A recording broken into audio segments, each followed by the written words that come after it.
Oi pessoal, bem-vindos ao meu canal. Se você ainda não me conhece, meu nome é Daniel Machado e eu sou cirurgião plástico. Então, pois bem, hoje eu queria conversar com você sobre uma verdadeira epidemia silenciosa que afeta muita gente e que, se não for cuidado do jeito certo, pode causar problemas no futuro, problemas de saúde, problemas tão sérios quanto diabetes, pressão alta, demências, cânceres, artrites e por aí vai. Você já ouviu falar de casos de pessoas que eram aparentemente saudáveis e do nada sofreram um infarto ou tiveram um derrame, certo? Nesse vídeo aqui você vai entender que essas coisas não acontecem do nada, que por trás desses problemas existe um vilão do qual muita gente nunca ouviu falar. Eu estou falando aqui da inflamação crônica ou inflamação silenciosa, um problema que atinge milhões de pessoas que nem mesmo desconfiam que tem o problema e que geralmente descobrem isso do pior jeito possível. E esse é um problema que pode ser prevenido e essa prevenção é mais simples do que parece. Então até o final desse vídeo aqui, você vai descobrir várias coisas. Você vai descobrir que existe um elo comum, uma raiz comum entre a maioria das doenças crônicas, como pressão alta, diabetes, aquelas que eu citei no começo do vídeo. Essa raiz comum é a inflamação. Você vai descobrir que a maioria das pessoas, mesmo sem saber, está cultivando esse fator. E é por isso mesmo que a gente nota o aumento dessas doenças na população.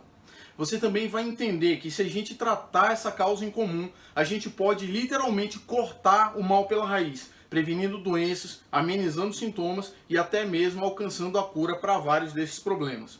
Você também vai descobrir que nem toda inflamação é ruim e que ela pode ser altamente benéfica para o seu corpo. E por fim, você vai saber exatamente o que é a inflamação silenciosa e o que é que você deve fazer para evitar que ela corroa o seu organismo por dentro. Preparados? Então vamos lá. Você já parou para pensar na enorme quantidade de pessoas que têm doenças crônicas hoje em dia? Eu posso até apostar que você conhece alguém próximo de você que tem diabetes, pressão alta, artrite, doença de Alzheimer, câncer ou algum problema parecido com esses que eu falei agora anteriormente. Pois então, o que muita gente ainda não sabe é que esses problemas têm uma mesma origem, uma mesma raiz, que é a inflamação crônica subclínica ou inflamação silenciosa, que foi um termo criado pelo Dr. Barry Sears do MIT, o Instituto de Tecnologia de Massachusetts. Infelizmente, essa epidemia silenciosa é mais comum do que você imagina e pode estar corroendo o seu corpo por dentro nesse exato momento. Mas antes de falar sobre a inflamação silenciosa propriamente dita, é preciso que você entenda uma coisa super importante. É preciso que você entenda que nem toda inflamação é ruim. É verdade, tem inflamação boa.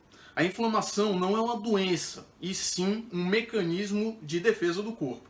Entenda, quando o seu corpo está ferido ou doente, ele se defende desencadeando uma reação inflamatória aguda, ativando o nosso sistema imune e fazendo com que a cura do local afetado seja facilitada. Você provavelmente já viu as consequências disso quando teve um corte ou outro tipo de machucado. Quando isso aconteceu, você reparou que a área atingida ficou inchada, vermelha, quente e dolorida, não foi? Então, essas reações físicas que acontecem em resposta a um trauma ou uma infecção, por exemplo, foram descritas pela primeira vez na medicina por um médico muito antigo chamado Celso. E esse cara viveu em Roma 60 anos antes de Cristo. Foi ele mesmo quem criou o termo inflamação, que a gente usa até hoje em dia, e que em latim significa atear fogo. Naquela época já se sabia que a reação inflamatória aguda é uma resposta normal e benéfica do corpo na tentativa de se reparar e restabelecer a normalidade. Isso aí é uma coisa.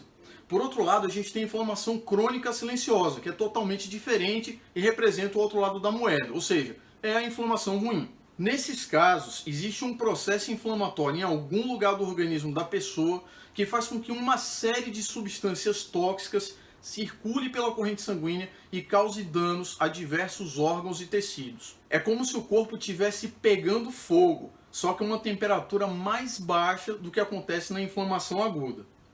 Uma coisa muito importante, na inflamação silenciosa a pessoa não sente nada. Isso acontece porque a reação inflamatória não chega a atingir o limiar de dor. É exatamente aí onde mora o perigo. Por não apresentar dor, a pessoa geralmente permanece por anos e às vezes por décadas sem ser diagnosticada. E nesse tempo, os órgãos e sistemas vão acumulando os estragos da agressão prolongada até que as consequências finalmente aparecem. O problema geralmente explode na perda da funcionalidade de algum órgão ou no diagnóstico de alguma doença séria que a pessoa nem suspeitava que pudesse ter. Por exemplo, a inflamação silenciosa irrita e danifica as paredes das suas artérias. Essas paredes inflamadas começam a prender o colesterol da corrente sanguínea, causando aterosclerose ou o aumento das placas de gordura nas artérias, que por sua vez vão causar derrames ou infartos. Ou seja, um infarto fulminante nunca é um problema que acontece de uma hora para outra. Ele é o ápice de uma situação que já vem se desenrolando silenciosamente por anos. Veja só como a coisa é séria. Além dos problemas que eu já citei, como infarto, diabetes, derrames e pressão alta, a inflamação crônica pode causar ou agravar outros problemas de saúde, como por exemplo, a insuficiência cardíaca, a doença de Alzheimer, outros tipos de demência também, a doença de Parkinson, pode te dar fome em excesso, obesidade, fadiga crônica, apneia do sono, aumento da gordura no fígado, DPOC, que são doenças pulmonares obstrutivas crônicas, artrite reumatoide e outras doenças autoimunes também, como lúpus, osteoporose, envelhecimento precoce, diminuição da testosterona, um monte de tipos de câncer. É importante se lembrar que o câncer adora um ambiente inflamatório, né? E vários outros problemas. Bem, saber de todas essas coisas coloca a gente numa grande posição de vantagem. Veja só, se essas doenças crônicas têm como causa em comum a inflamação silenciosa, é lógico que se a gente conseguir evitar e tratar essa condição, a gente também vai conseguir prevenir, atenuar e até mesmo curar várias dessas doenças. Mas para se prevenir, primeiro é preciso que você saiba quais são as causas da inflamação silenciosa. É fundamental que você entenda que esse tipo de inflamação está intimamente associado com o estilo de vida que você leva. Mas como é que é isso? Veja só. Diariamente, o nosso corpo é submetido a inúmeras agressões decorrentes dos mais variados fatores. Dos nossos hábitos alimentares, das condições que a gente vive, se a gente é fisicamente ativo ou sedentário, se a gente está sob grande estresse, seja ele físico ou mental, se é exposto a muita poluição, se a gente tem contato com substâncias nocivas, se fuma, se tem a quantidade de repouso adequada e por aí vai.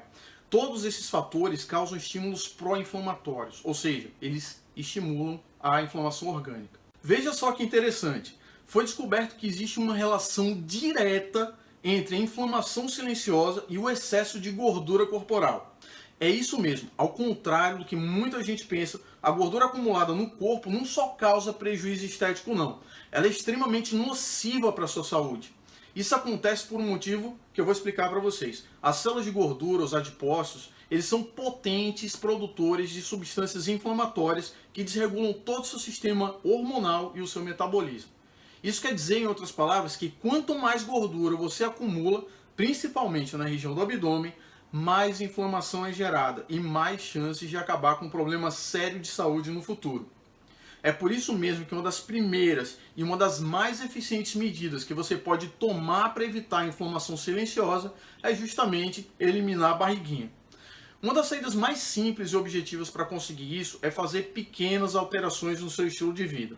Isso inclui praticar exercícios físicos regularmente para manter os níveis de insulina baixos, praticar técnicas de relaxamento e até mesmo de meditação que reduzem o cortisol, evitar o tabaco, as bebidas alcoólicas em excesso e mesmo o contato com substâncias tóxicas ou inflamatórias que são tão comuns nos dias de hoje. E é claro, é importante fazer uma dieta anti-inflamatória. Esse tipo de dieta não apenas tem o poder de aliviar os sintomas de várias doenças causadas pela inflamação silenciosa, como inclusive pode até curar várias delas. Veja só que interessante, em 2014 foi feito nos Estados Unidos um estudo que relacionava o tipo de dieta com a síndrome do intestino irritável, uma dessas doenças inflamatórias. Nesse estudo, 33%, ou seja, um terço dos pacientes, optaram por não fazer uma dieta anti-inflamatória e continuaram a comer de qualquer jeito. Esses pacientes não tiveram nenhuma melhora nos sintomas. Por outro lado, 67% dos participantes concordaram em começar a consumir alimentos anti-inflamatórios. O resultado disso foi que eles começaram a sentir um grande alívio dos sintomas, o suficiente, inclusive, para suspender pelo menos um dos remédios que eles estavam tomando. Isso é fantástico, não é mesmo? Então, ainda assim, esse mesmo estudo observou que a maioria dos profissionais de saúde que tratavam dessas pessoas costumavam dar orientações inespecíficas em relação à dieta. Orientações do tipo assim, se você se sentir mal quando está comendo determinada coisa, não coma, ou então substitua por outra coisa. mas a gente pode fazer mais do que isso. O ideal é que os profissionais oferecessem uma orientação dietética clara e dirigida, ou seja, fazer uma dieta anti-inflamatória. Ainda aproveitando a deixa desse estudo, é importante notar que o Instituto Nacional de Alergia e Doenças Infecciosas dos Estados Unidos divulgou essa nota aqui que diz mais ou menos o seguinte: a dieta americana padrão nunca é apresentada como exemplar, mas quando se fala sobre inflamação, é vitalmente importante que a gente repense os nossos conceitos.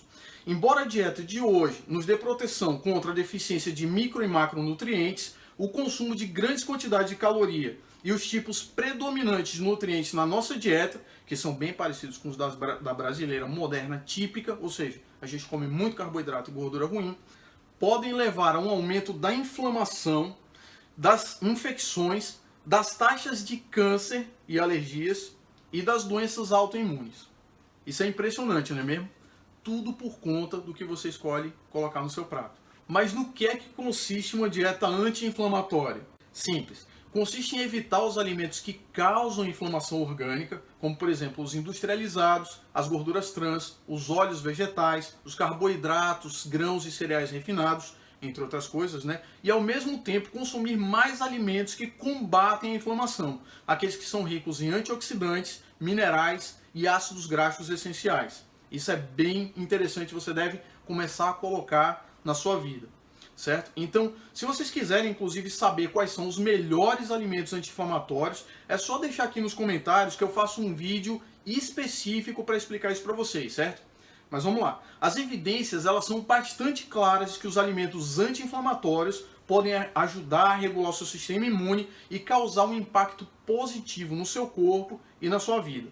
O importante aqui é que você tome consciência de que várias doenças que são terrivelmente debilitantes começam com um problema simples e que você tem uma grande chance de prevenir isso tudo com mudanças simples no seu estilo de vida. É importante notar também que essas medidas simples, com certeza, vão fazer com que você tenha muito mais saúde, energia e felicidade. Bem, por hoje era o que eu queria falar para você. Eu espero que essa informação possa lançar um pouco mais de luz na sua vida e que ela também possa te ajudar a tomar as rédeas da sua saúde nas suas próprias mãos. Como sempre, eu queria te agradecer por estar aqui comigo, por compartilhar essa informação com mais pessoas que possam ser ajudadas por ela. E também queria dizer que se você deixou um like ou um comentário aqui no vídeo, por favor, receba também meu abraço e o meu muito obrigado. Meu muito obrigado mais que especial. Então a gente se vê em breve no próximo vídeo e eu espero vocês por lá. Valeu!